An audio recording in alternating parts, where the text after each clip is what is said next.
Hello friends, Beauty's Bake and Cook চ্যানেলে আপনাদের সবাইকে স্বাগত জানাই। আজকে একটা 2 ধরনের ফ্লেভারের কেক আমি ডেকোরেশন করব। এর ভেতরে থাকবে ব্ল্যাক ফরেস্ট আর উপরে থাকবে হোয়াইট ফরেস্ট। কাস্টমারের ডিমান্ড যে ভেতরটা যেন আমি ব্ল্যাক ফরেস্ট ফ্লেভার দিই আর উপরটা যেন আমি হোয়াইট ফরেস্ট দিই। এই কারণেই কেকটা এইভাবে আমি ডেকোরেশন করেছি, সেটাই আপনাদের সঙ্গে আমি শেয়ার করছি। এটা আমার 1 পাউন্ডের। আমি কেক স্পঞ্জটা প্রথমে 3টে লেয়ারে কেটে নিয়েছি, একটু সুগার সিরাপ ব্রাশ করে দিয়েছি, দিয়ে তারপরে ক্রিম দিলাম। ক্রিমটা সমানভাবে চারিপাশে আমি লাগিয়ে নিচ্ছি।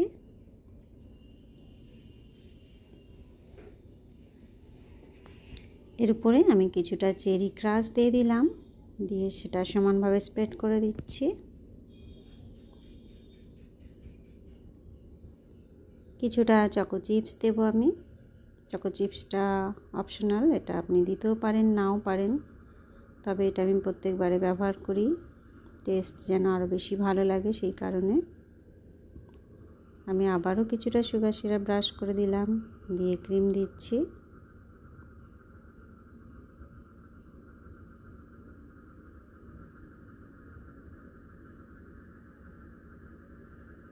সমানভাবে এটা চারিপাশে আমি লাগিয়ে নিলাম, নিয়ে চেরি ক্রাশ দিলাম। এর সঙ্গে আপনি যদি বেশি ভালো ফ্লেভার চান তাহলে চেরি কুচি কুচি করেও দিয়ে দিতে পারেন, তাতে টেস্ট আরও বেশি বেটার হবে।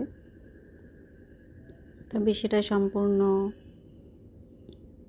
বাজেটের উপর ডিপেন্ড করছে। আমি এর উপর 3 নম্বর লেয়ারটা দিলাম, দিয়ে প্রথমে এটা ক্রাম কোট করে নেব। ক্রাম কোট করে আমি 10 মিনিট ফ্রিজে রাখবো, তারপরে এর উপর ফাইনাল লেয়ারটা দেব। প্রতিবারেই আমি এই প্রসেসটা ফলো করি। হয়তো আপনারা একই ভিডিও মনে করছেন, বারবার বোর হয়ে যাচ্ছেন, কিন্তু কি করব, কোনো ভিডিও হয়তো নতুন কারো কাছে গিয়ে পৌঁছালো, সে আমার পুরো ভিডিওটা না দেখে একটু অখুশিও হতে পারে যে পুরোটা দেননি।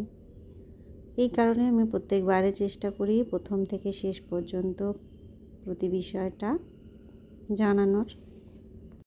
আমি 10 মিনিট এটা ফ্রিজে রেখে তারপরে ফাইনাল লেয়ার দিচ্ছি। আমি কিভাবে এটা করছি আশা করি দেখে সেটা বুঝতে পারছেন। এটা সেইভাবে বোঝানো যায় না, খুব আলতো হাতে করতে হবে এবং টাইম নিয়ে ফিনিশিংটা দিতে হবে।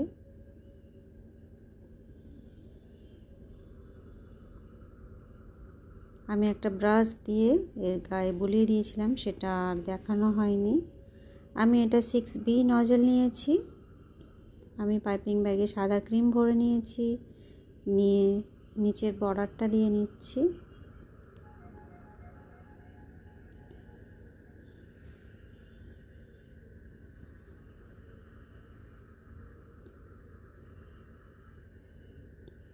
বর্ডারটা আমার কমপ্লিট হয়ে গিয়েছে। আমি এবারে উপরে বর্ডারটা দেব।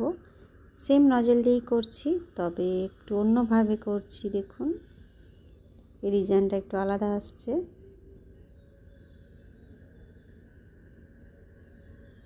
আমি পুরো কেকটাই এই 6B নজল দিয়ে ডেকোরেশন করছি।